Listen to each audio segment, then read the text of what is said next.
Julia Lo Bue-Said is the CEO of Advantage Travel Partnership, and she was on the government's Global Travel Task Force during the pandemic. Joins us now. Good morning, Julia. Good morning. So is your feeling, and is the airline's feeling, that it's better to have fewer flights and to be upfront about that, but whilst knowing that they'll definitely take off, rather than to waste everyone's time with flights that are actually cancelled?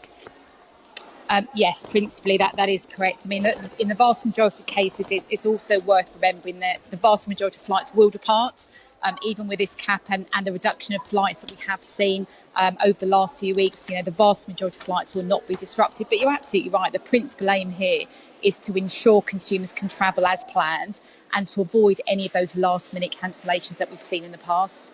And what rights do people have if there are cancellations? I mean, does it vary company to company? What can you fall back on if?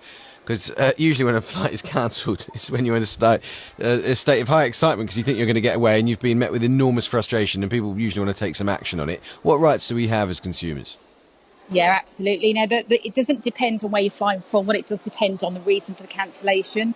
So if the flights are cancelled outside of 14 days and it's the airline's fault, let's call it that, then the consumer is entitled to travel on the same day from the same airport to their departure point, even if it's with a different airline. Now, where you have a cap involved, that's not necessarily going to be the case because ultimately flights there won't be as many flights departing on the same day.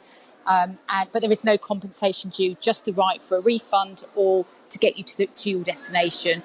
Within 14 days, there is compensation due, but again, it will depend on the reason for the cancellation or delay. And it involves a huge amount of arduous bureaucracy, probably including online form filling. Just in terms of listeners' options for this summer, what would you say? What's the advice that people are putting out in your industry about how people should be changing or adjusting their plans this summer according to the restrictions that airports are putting in?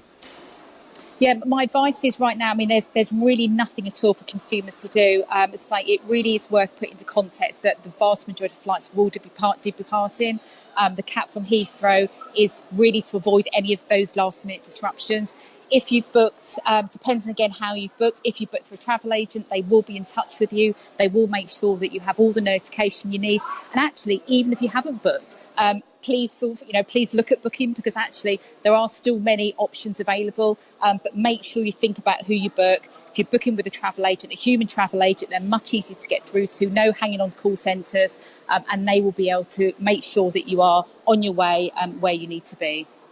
Julia Lo Bue-Said, the CEO of Advantage Travel Partnership, thank you very much for joining us.